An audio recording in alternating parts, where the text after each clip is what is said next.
What is the purpose of continuous deployment (CD) in the deployment pipeline?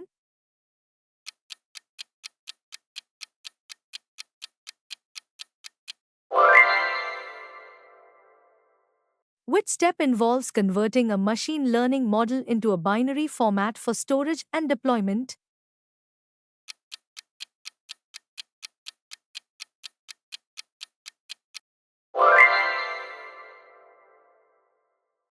Which technology allows you to package an application and its dependencies into a standardized unit for software development?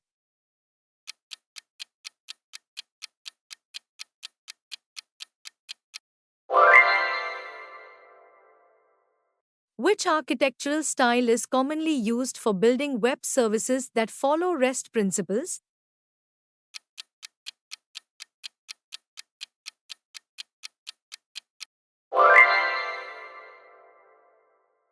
What is the primary purpose of continuous integration (CI) and continuous deployment (CD) in model deployment?